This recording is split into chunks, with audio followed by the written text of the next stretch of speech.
You know what amazes me about you? Well, it could be anything. I'm a pretty amazing guy. You turn the keys to your bar over to the guy who's asleep on your pool table. And then you jump in your car and you drive me to hell and gone, and you don't even know where we're going. Can you sort of introduce us to what it's about and who these characters are that we just saw? It's about how, even after such a long absence, the dynamic that was reintroduced to these three men is so familiar to them. And I think it's an honest way to depict it, because we can get together with friends from high school and all of a sudden, oh my God, I'm back in high school. I'm behaving, the cliques are the same, the relationships are, and then you either are very comfortable with that, as my character is. So my character's stunted in his maturity and growth, while the others moved on with their lives. And so it's a really interesting buddy movie, but also a road movie. They have a task to do, and it's also steeped in a foundation of what is friendship. How far would you go to help a friend? Yeah, and I kind of think it's all, also they're all kind of healing or dealing with their own versions of PTSD, you know, and whether it's addiction or all the problems they came out of that war with, you see very different choices they've made. In getting together with one another, that they are forced to kind of tackle those memories of being together in Vietnam in ways that they have never done. And I wonder for you, Brian, I mean, how that was to play with, you know, Steve and with Lawrence. I mean, you know, you couldn't ask for two greater co-stars, I could imagine. What was most helpful is we had about a 2.5, 3 week rehearsal period beforehand, where we sat around, we talked, and we went through it, and we chatted about it, and Rick would rewrite something or introduce a couple things or clarify something, and we were just kind of hovering around those characters and finding out where we were going to land.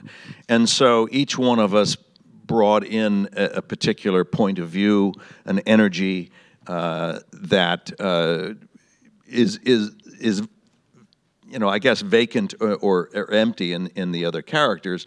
And so you could see how these three men depended upon each other way back when, and how it affects their lives now. What was so special, they really respected one another. They really were enjoying, well, first off, each time I talked to one, they were so looking forward to working with the other two. I know you and Fishburne had worked together briefly, right, in Contagion, but basically they hadn't really worked together too much. So they really respected one another, and it was like a great, you know, when you got each other's back, very selfless and I don't know, just very generous. I'm trying to discover the movie via these actors, you know. You get different actors, you get a completely different movie. So my job as director, kind of like the head coach, what does this team want to be?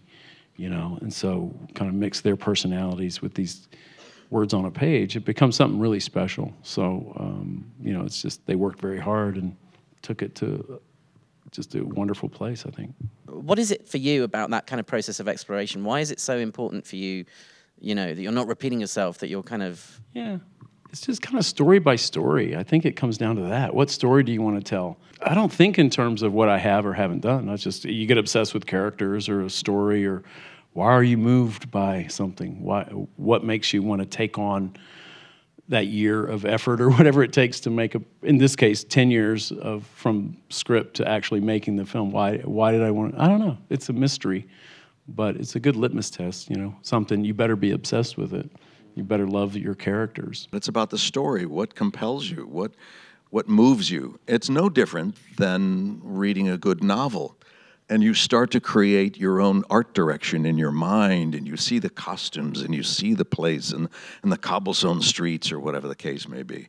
And same thing with an actor. You get inspired by the work. So I read this character, Sal, who, I know guys like that. I know guys who self-medicated to try to oppress their own pain and memories and things, and also he's the life of the party. He's the kind of guy whose legs are always bouncing. He's the kind of guy who consumes everything. He takes up all the air in the room. He's the guy. But he's also a good friend. Okay. He's also He is. He's also a good friend. So you go, okay, I don't want to spend but an hour with him, Right. but he's got a good heart. Yeah. You kind of tolerate those kind of people. So that really spoke to me because I know people like that. Some people may say I'm like that. Those are He's mean not people. really.